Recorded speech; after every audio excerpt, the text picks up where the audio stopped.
Cobre. Cobre. Ahora me dices cobre. Ah, la pregunta mejor me lo voy a reservar aquí. ¿Ya? Edad de piedra, edad de los metales. Pasamos. A ver, voy a doblar un poquito más a este extremo. Muy bien. ¿Se puede apreciar este extremo? Erectus. ¿Y quién fue el que se puso de pie? Erectus. Erectus.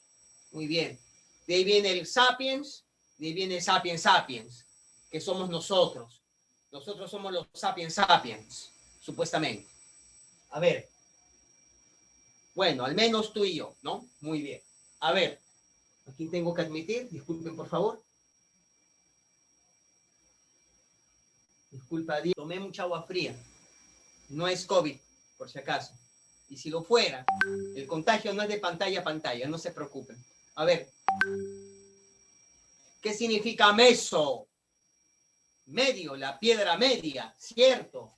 O sea, está entre el paleolítico y entre el neolítico. A ver, mesolítico, la piedra media, neolítico, la nueva piedra. La piedra más pulimentada, la piedra en mejor uso. ¿De acuerdo? A ver, hablemos del paleolítico. Se va a subdividir. Paleolítico inferior. Paleolítico, hablen chicos, hablen. Paleolítico Medio. Medio. Y el otro paleolítico, hablen chicos, hablen. Superior, muy bien.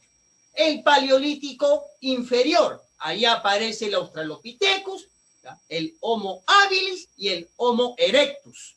¿De acuerdo? ¿Quién de los tres descubrió el fuego? Uy, ¿cómo brilla? ¡Au! ¡Me duele! ¿Quién fue? Erectus. El Homo erectus. ¿En qué parte del mundo se encontró los restos del Homo erectus? Asia, Java, el hombre de Java, ¿cierto? El hombre de Asia. Se va a subdividir, ¿no? Cada país respectivamente va a recibir un nombre científico para diferenciarlos, pero se trata de lo mismo, ¿no? Es el mismo género. En Java, el Phytecanthropus erectus, ¿de acuerdo? En África, el Sinanthropus africano y el Sinanthropus pekinensis y el Sijanthropus de Jericó, pero se tratan del mismo género, ¿de acuerdo? Claro, el Homo erectus descubre el fuego. ¿Qué tipo de lenguaje contaba o utilizaba el hombre aquel entonces? A ver.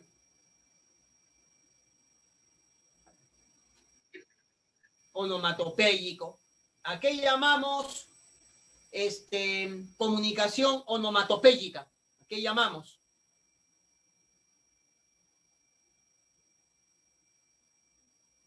La comunicación que consiste en tratar de imitar los sonidos naturales. Al aire yo le puedo decir, porque aparentemente el aire suena así, cuando arrastra elementos físicos, ¿no? Arena, tierra, ¿no? Ya. Al agua yo le puedo decir splash.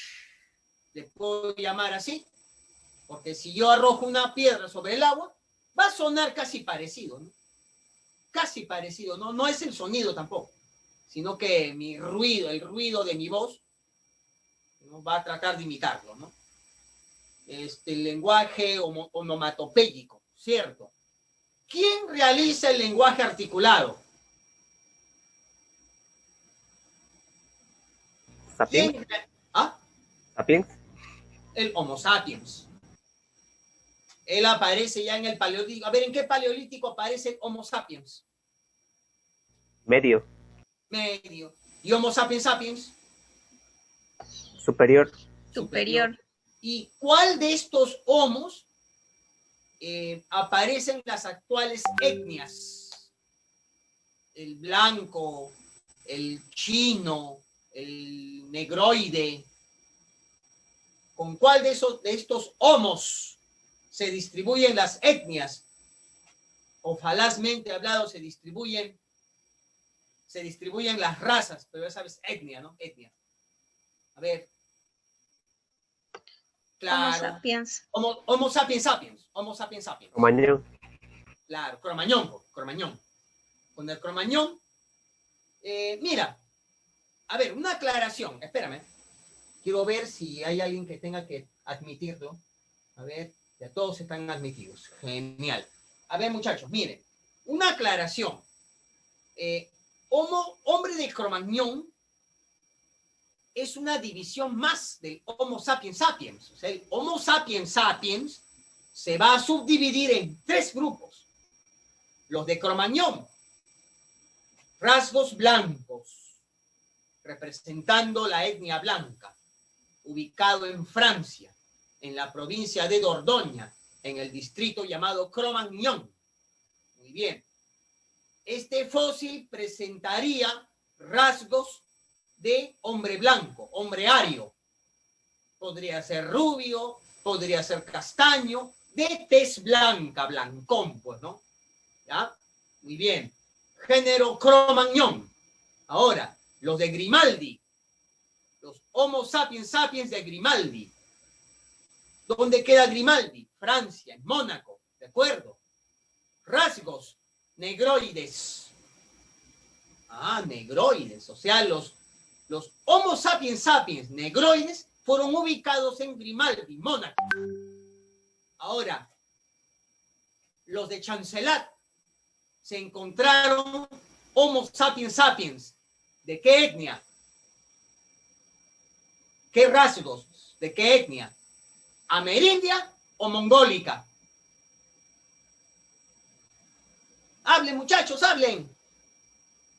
¿Amerindia o mongólica?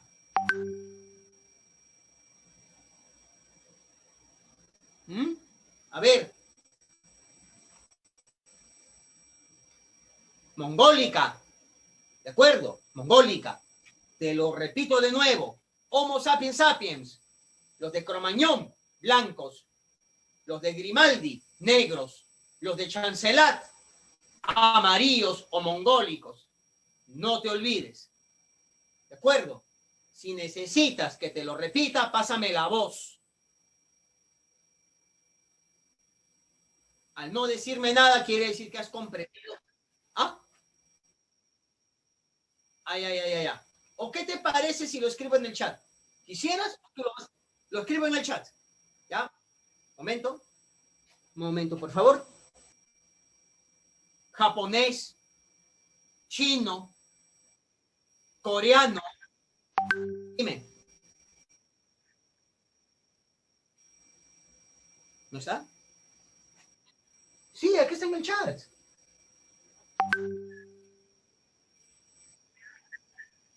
Ay, a ver. Perfección de la pesca. Se pudo capturar peces en masa, ya no con las lanzas de hueso o de rama o de piedra, ya no, el cual servía para atrapar más que a un pez, claro, sacado del mar o del río pescado, ¿cierto? Se pudo capturar peces en masa. Mi pregunta es, ¿cómo se le va a llamar a la ¿con qué elemento de pesca se pudo capturar muchos peces? Redes. Las redes, ¿no? Hecha de liana. Muy bien. En el Mesolítico, por consiguiente, el hombre perfeccionó la pesca, domesticó animales, especialmente al perrito, ¿de acuerdo? Y se volvió horticultor. ¿Cuál será la diferencia entre agricultura y horticultura? Agricultura incipiente. Claro, en la horticultura, yo siembro en un pequeño lugar, en un pequeño territorio.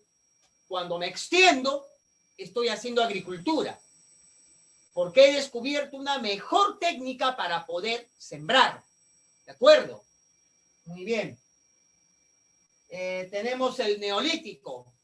Neolítico, a ver, el hombre va a realizar los siguientes logros. A ver, dime un logro. La palabra neo, nuevo, piedra nueva. A la piedra la van a utilizar ya de otra manera, no solamente para fabricar armas, sino también para fabricar o para elaborar edificaciones. Una piedra encima de otra.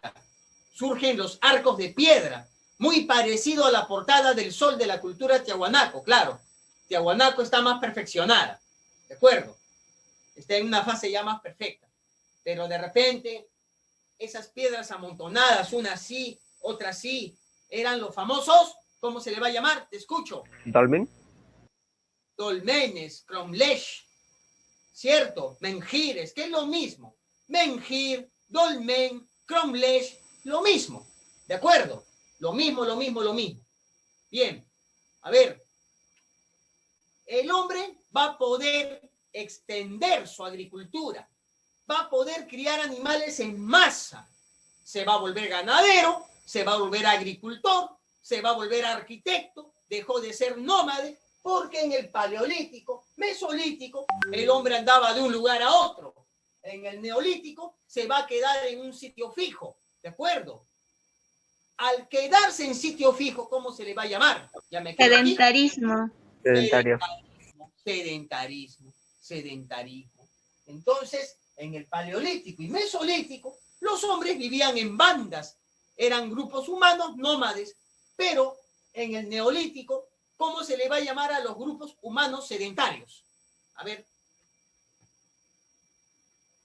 A los grupos humanos sedentarios, ¿cómo se les va a llamar? Porque banda es el grupo humano nómade. Banda se trasladan de un lugar a otro. Y ¿Clanes? clanes. Los clanes también andan de un lugar a otro. Etnias.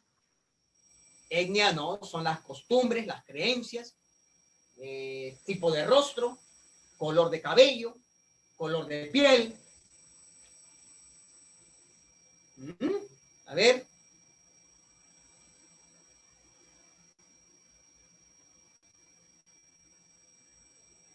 Cuando escuchas la palabra tribu, la tribu se refiere a los grupos humanos sedentarios que van a surgir en el neolítico. Y a ese conjunto de progresos, arquitectura, agricultura, ganadería, ¿cómo se le va a llamar esos logros que surgieron en el neolítico? ¿Cómo se les va a llamar a esos logros? Te escucho. A ver. Campeón, campeona. Ustedes mismos son. Lúzcanse.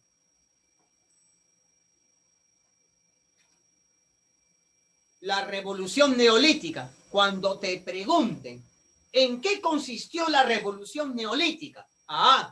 En los logros realizados en esta etapa, por el cual el hombre se volvió agricultor, se volvió ganadero, se volvió arquitecto. En eso consistió la revolución neolítica, ¿de acuerdo? Y finalizando, tenemos la fase metal. Si yo te pregunto, ¿a qué llamamos? ¿Puedes verme? Sí, ¿no? Periodo neolítico.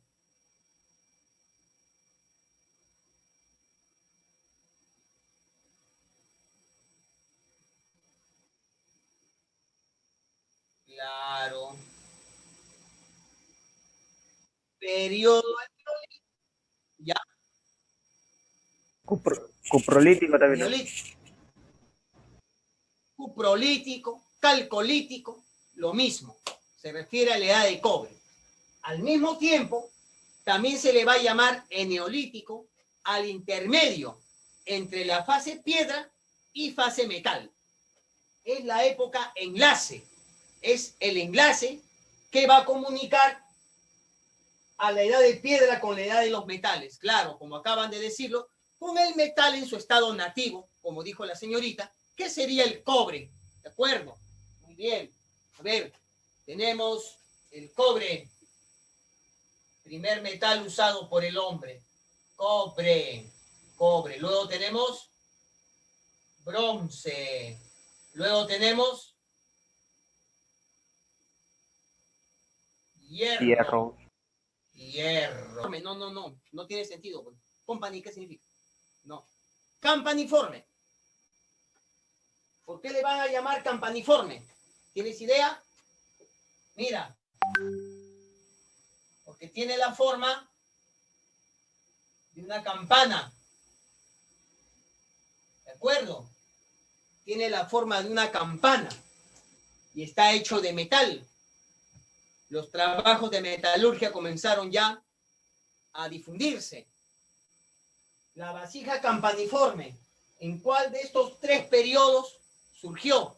Se fabricó. Bronce. Bronce. En plena edad de bronce, la vasija campaniforme se va a difundir. Ahora, ¿en cuál de estos tres periodos surgió la primera escritura? La escritura más antigua de la historia. ¿Un momento? Bronce. Claro. ¿Qué cultura? Mesopotamia. Mesopotamia. Muy bien. A ver, ¿qué obras se escribieron en cuneiforme? Aquella que decía ojo por ojo, diente por diente, mataste, tienes que morir, reventaste un ojo, el ojo derecho, te reventarán el ojo derecho. Sacaste una oreja derecha, también te arrancarán la oreja derecha. Hammurabi. Un dedo. El dedo. Hammurabi. Hammurabi, la ley del talión, ojo por ojo, diente por diente. Muy bien. A ver, aparte del código de Hammurabi, ¿qué otra obra representaría o estaría representada por la escritura cuneiforme? A ver. Claro, la epopeya de Gilgamesh. Era un guerrero con poderes sobrenaturales, era un dios, prácticamente era el Hércules babilonio, ¿cierto? Ahí se va a narrar la versión más antigua del diluvio, ¿cierto? Muy bien. Si la Biblia dice que Noé se salvó del diluvio, en el Gilgamesh, ¿quién fue el que se salvó del diluvio? ¿Tienes idea? Aquí te lo voy a anotar. Y eso está precisamente en la escritura cuneiforme. ¿Quién fue su descubridor? ¿Quién descubrió la escritura cuneiforme? A ver, vamos a ver si llegan mis mensajes. A ver. Primero voy a escribir. ¿Llegó mi saludo? No, profe. Wow, qué largo. Bueno, a ver. ¿Qué estuve preguntando? Ah, sí, descubridor de la escritura cuneiforme. A ver.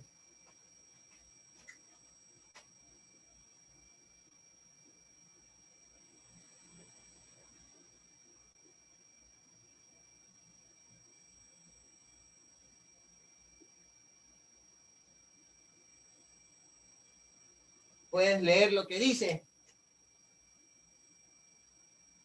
Sí. Claro. Rawlinson. Cuando tú escuches el nombre Walter Rawlinson, estamos hablando de aquel que descubrió y analizó la escritura cuneiforme. También tenemos a Guillermo Grotefeld, ¿de acuerdo? ¿Qué te lo voy a anotar posteriormente? Bien, el tiempo nos está ganando. Les doy el último enlace, ahí ya terminamos. Síganme los buenos. Además, ustedes me pidieron hasta que anochezca, ¿no? Dale, profe, dale.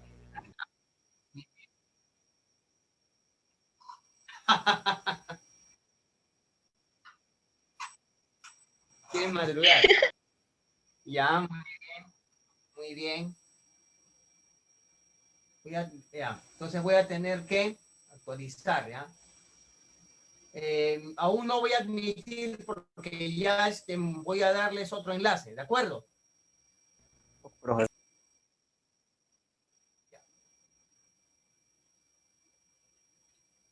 ¿Cuántos grupos? 4 o 3. 3. Muy bien. En Cromañón.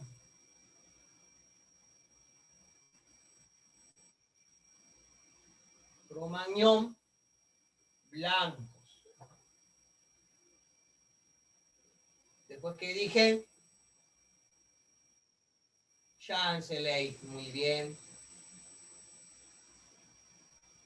Chancelate. Mongólicos. Supuestamente mongólicos, Cromañón también los vamos a encontrar en las Américas. ¿De acuerdo? Y luego tenemos Grimaldi.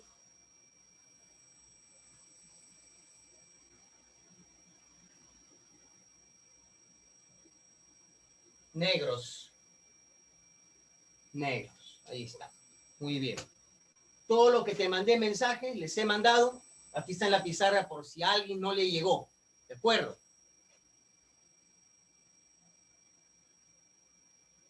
Muy bien. Y así estaría acabando la fase prehistoria. Fase piedra, fase metal. ¿De acuerdo?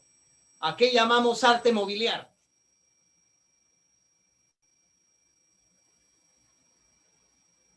El arte mobiliario consiste en hacer figuras en elementos móviles, el cual yo puedo trasladar.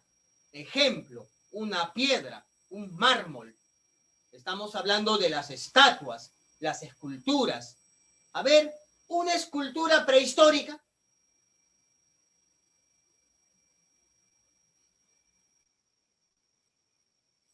Claro, Willendorf. La Venus de Willendorf. Aquí está. A ver, Venus de Willendorf. Austria, ¿cierto? Y va a representar a la fertilidad. Una mujer bastante, ¿no? Robusta, muy bien. Y esa contextura estaría representando la fertilidad, la abundancia. ¿De acuerdo? Así eran las modelos en esa época. Muy bien. A ver, ¿y a qué llamamos arte parietal?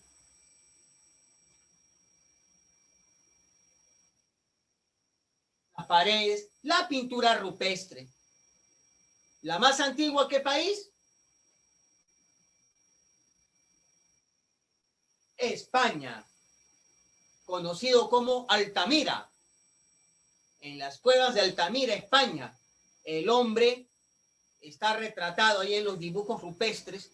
El hombre está cazando toros. Parece que en España la corrida de toros era pues milenaria, antiquísima. ¿De acuerdo? Noticias de corrida de toros lo vamos a escuchar por segunda vez. Bueno, en las cuevas de Altamira no lo estaríamos escuchando, lo estaríamos viendo. ¿Ah? Y lo estaríamos escuchando en qué civilización griega. A ver, ¿en qué civilización griega se estaría apreciando la corrida de toros? Sacrificio a toros. En la civilización cretense, los cretenses, los minoicos. Con una diferencia, las mujeres eran las que toreaban. El público era femenino. Y hombres venían también, hombres, ¿no? Con sentimiento femenino. Tú ya sabes. Hombres con sentimiento femenino iban a apreciar también, iban a expectar. Habla, colega. Ya, a ver. Ya. Y entonces, la mujer, cuando con la espada atravesaba el torito, no le sacaba la cola como hoy en día o la oreja, sino le sacaba el testículo. ¡Pah! Y agárrenlo. ¡Flash! Y los espectadores ¡ah! Y se bañaban con la sangre, ¿no? Se bañaban con la sangre porque decían, por medio de esa sangre vamos a adquirir la fuerza de ese poderoso animal, el que es el toro. Recuerden que había una deidad con cabeza de toro y cuerpo de hombre. ¿Quién sería? Minotauro. El Minotauro, ¿no? El Minotauro. Por esa razón. Muy bien. Acabamos con lo que es la prehistoria y la parte teórica. ¿De acuerdo? ¿Alguna pregunta?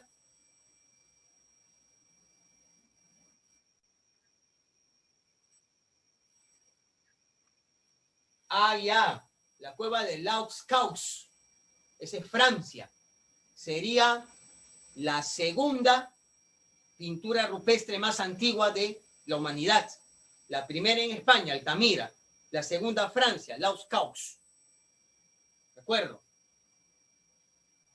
Es la segunda pintura rupestre más antigua del mundo, de la historia. Es en Francia.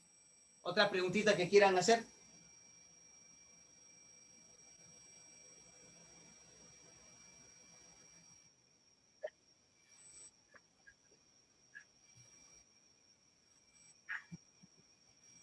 Allá el esclavismo aparece en la edad de hierro. Claro, en la edad de hierro. Parece la propiedad privada.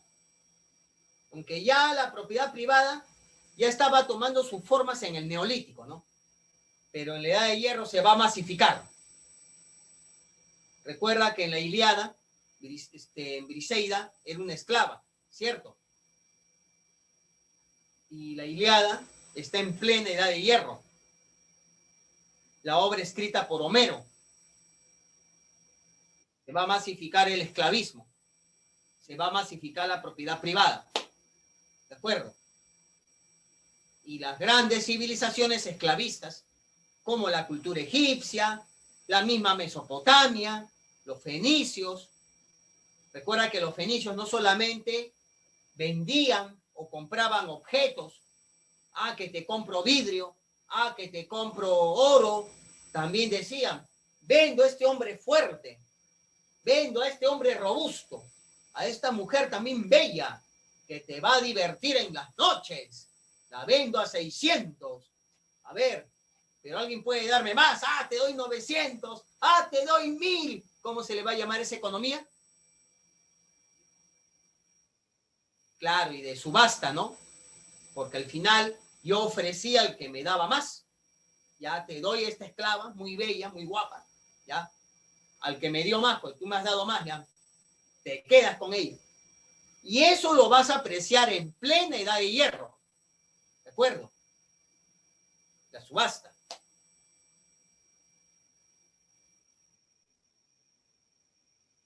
Sí, se consolida en edad de hierro. Ahí aparecen los imperios esclavistas. Mira, va a tener sus antecedentes en la edad de bronce y yo diría más, en neolítico. Pero ya formalmente sus antecedentes, edad de bronce, formalmente, edad de bronce. Pero ya se va a difundir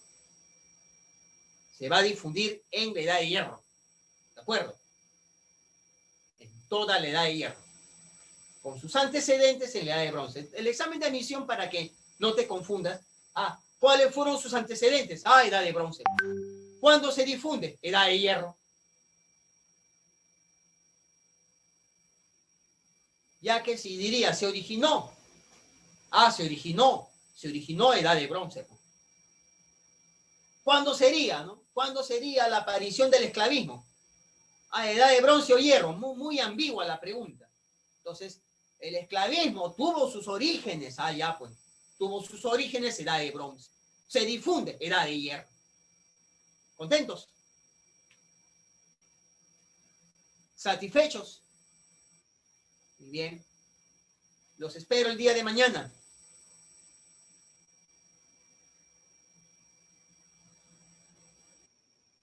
Ya. Muy bien. Vayan revisando las preguntas. Las preguntas que ustedes me mandaron, ¿cierto? O lo que yo mandé hace media hora.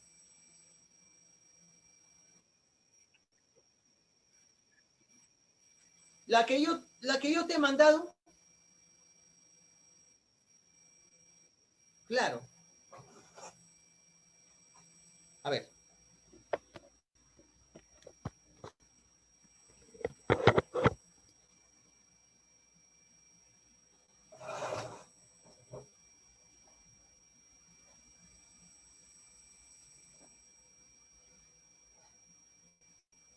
Es un repaso general.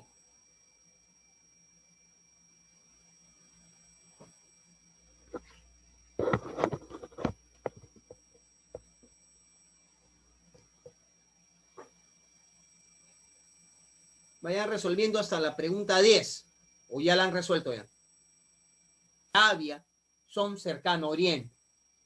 Turquía misma también es cercano oriente. La religión griega se diferenciaba del politeísmo de los pueblos orientales. ¿Qué significa politeísmo? Varios dioses. Claro, muchos dioses, ¿no? ¿Cuál será en pocas palabras la diferencia entre la religión griega y las religiones de culturas contemporáneas a Grecia, pero ubicadas en Oriente? Pues, ¿no? La humanización. Claro, la humanización de los dioses. Los dioses griegos tenían forma humana. Y no solamente tenían forma humana, sino que pensaban como humanos. Estaban contentos, estaban furiosos, estaban tristes, todo eso. Formaban partida con los hombres. Ah, tú, como no me mandaste sacrificios, te voy a hacer la vida imposible. Eso fue lo que hizo Atenea. ¿Contra quién? Si hablamos de la guerra de Troya, si hablamos de la Ilíada, ¿contra quién?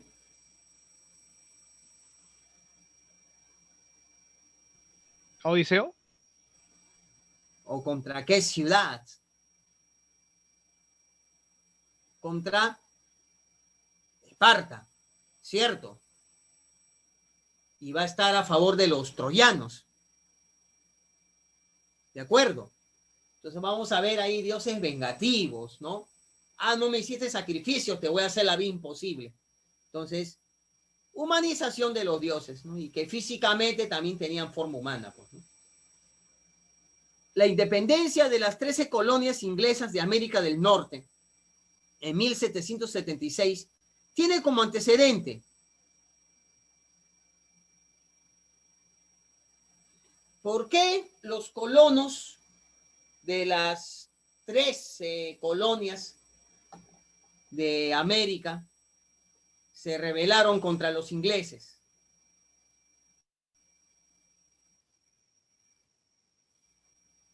Claro, claro, muy bien.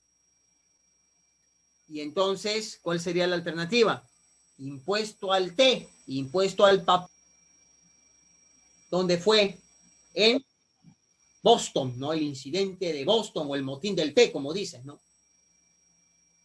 Eso prácticamente fue una guerra contra Inglaterra, pues, ¿no? Bien. ¿Cuál sería la alternativa aquí? Arrojaron al mar. No queremos consumir lo que obligatoriamente nos estás vendiendo. ¡Ah! Lo arrojaron al mar. Acá la C no puede ser. El inglés, Inglaterra no prohibía la venta del té, más bien obligaba a que todos los colonos compraran el té. ¿De acuerdo? ¿Sí? ¿Estamos? Ya. 4. Uno de los actos de alcance universal de la Revolución Francesa fue la Declaración de los Derechos del Hombre y del Ciudadano, que prescribe libertad termina cuando comienza el derecho de otro. Yo diría, a ver, de dedo. Libertad, de igualdad de derechos del ciudadano. A ver, yo diría la C. La C. La libertad sin restricciones para todos los ciudadanos. ¿De acuerdo? Es más general. Es más general.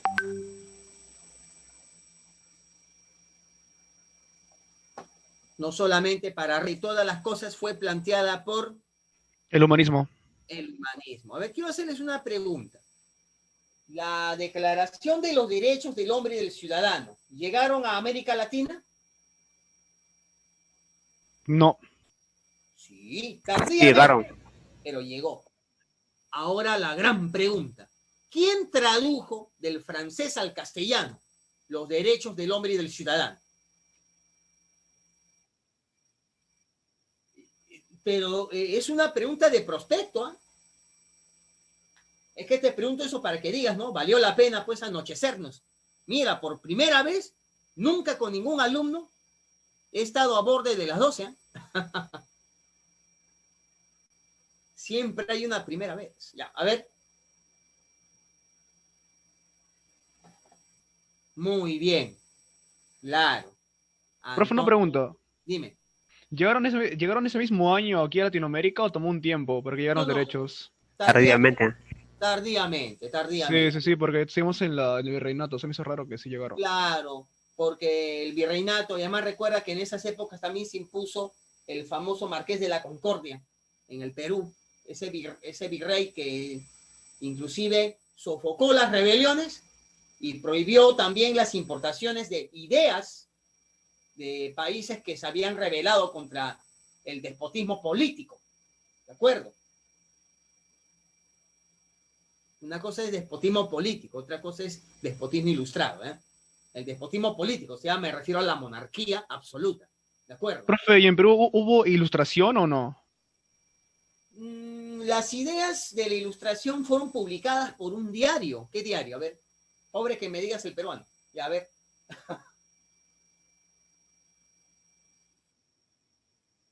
Ya, la abeja republicana. ¿Quién fue el dueño? Puede. Tienes que saberlo. Pero más antes creo que fue el Mercurio peruano, ¿no? Ah, claro. Más antes fue el Mercurio peruano de Hipólito Unanue. ¿De acuerdo? Y ¿Sánchez Carrión? Sánchez Carrión. José Faustino Sánchez Carrión, ¿no? El solitario de Sayán. ¿De acuerdo? Muy bien. Y las ideas de la ilustración llegaron al Perú, pero no hubo una corriente de ilustración, no, simplemente era una asimilación. Los criollos estaban trayendo ideas de la ilustración, las traía al Perú. Si hablamos de criollos peruanos, ¿no? Mira, ¿te acuerdas? En Tupac Amaru II él tenía su amigo, un cusqueño, ¿de acuerdo? Y el cusqueño le traía las ideas de la ilustración, las traía en papelitos, se las traía a Tupac Amaru. Él como que de taquito le estaba diciendo, no, piensa bien en tu rebelión, ¿no? Porque si impones tú el incanato, va a ser como una monarquía, quieras o no. Y no creo que los criollos que vivan en Perú van a estar contentos, se van a rebelar. Porque los criollos mayormente ellos, claro, en Lima, los criollos querían implantar pues una monarquía, pero jamás de procedencia andina, sino criolla. Ese cholo que me va a gobernar, existía ese racismo también, pues. ¿De acuerdo? ¿Sí? ¿Estamos? Ya. Sí, profe. Muy bien. Sí, profe.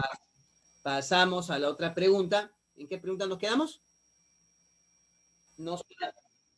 Claro, porque van ortodoxos, van a haber gitanos, van a haber blancos, ¿no? Van a haber eslavos, entonces va a haber una rivalidad ahí. Entonces una separación étnica, ¿no? Y religiosa. Algunos eran cristianos, otros eran judíos, pocos eran islámicos, y eso va a ocasionar una separación étnica.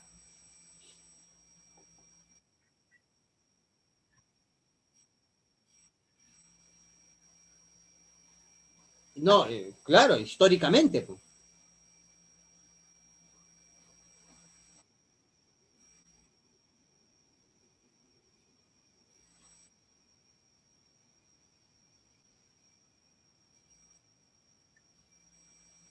Ya, está bien, pues, pero eso sería el pretexto, pues, ¿no? Porque mira, si tenemos diferencias étnicas,